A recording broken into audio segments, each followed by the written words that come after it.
டிஎன்பிஎஸ்சியை பொறுத்த வரைக்கும்னா எந்த எக்ஸாமினேஷனாக இருந்தாலும் கூட ஒரு செட் சிலபஸ் இருக்கும். சிலபஸ்ல இருந்து நீங்க கேள்விகள் கேட்கணும். நான் முன்னாடி சில கேள்விகள் நான் காட்டுறேன். நான் கேள்வி கேட்டதுக்காக 200 மதிப்பெண்கள் இருக்கக்கூடிய ஒரு பரீட்சை நடக்குது.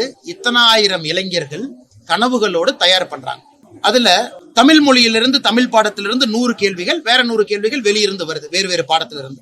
200 கேள்விகள்ல கேட்கப்பட்டிருக்கக்கூடிய பல கேள்விகள் வந்து சிலபஸ்லயே இல்ல. உதாரணத்திற்கு நான் ஒரு சாம்பிள் உங்களுக்கு காட்டுறேன். அந்த மீடியால இருக்கிறவங்க அதை ஜூம் பண்ணிக்கலாம். நீங்க ஒரு சாம்பிள் ஒன்று காட்டுறேன். ஒளி மரபை கண்டறிக அப்படின்னு ஒரு கேள்வி நம்பர் 5. சும்மா நீங்க ஜூம் பண்ணி பாருங்க. யாராச்சும் இதுக்கு பதில் சொல்லுவாங்களா? நீங்களே பாருங்க.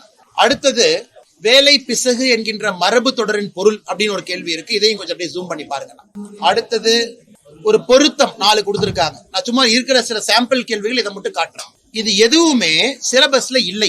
இதெல்லாம் 20 ஆண்டுகளுக்கு முன்பு வேறு காலகட்டத்துல இருந்த தமிழ் சொற்றொடர்ல வந்திருக்கக்கூடிய சில வார்த்தைகள். அவங்களுடைய பிரிஸ்கிரைப்டு சிலபஸ்ல நெகட்டிவ் மார்க்கிங் இல்லாதனால எல்லோரும் வந்து ஏதோ ஒன்று டிக் அடிப்பாங்க.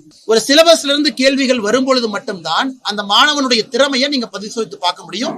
ஒரு 10% அவுட் ஆஃப் சிலபஸ் வச்சுக்கலாம். அது கிரிட்டிக்கல் திங்கிங்கா. சிலபஸ்லயே இல்லாம தன்னிச்சையாக கேள்விகள் கேட்டிருக்கிறாங்க. முதல் கம்ப்ளைண்ட் எங்களுது. இரண்டாவது, சில சென்டர்ல குரூப் 4 தேர்வுகள் முடித்த பிறகு அதை பாதுகாக்கப்பட்ட விதம் சந்தேகத்தை ஏற்படுத்தி இருக்கிறது. சீல் பிரிச்சிருக்கிறாங்க. அந்த பாக்ஸ் வந்து முழுவதுமாக சீல் பண்ணல, ஹாஃப் தான் சீல் ஆயிருக்கு. அப்படி இருக்கும் பொழுது அந்த இன்டெகிரிட்டி ஆஃப் ஆன்சர் ஷீட்ஸை முறையாக கொண்டு போய் விவாதிச்சிருக்காங்களா? ஏன்னா லட்சக்கணக்கான மாணவ செல்வங்கள் எழுதக்கூடிய குரூப் 4 ஒன்று தேர்வுகள் முறையாக இல்லை, தேர்வு நடந்து முடிந்த பின்பு அதை பாதுகாக்கப்பட வேண்டிய விதமும் முறையாக இல்லை என்பது எங்களுடைய குற்றச்சாட்டு.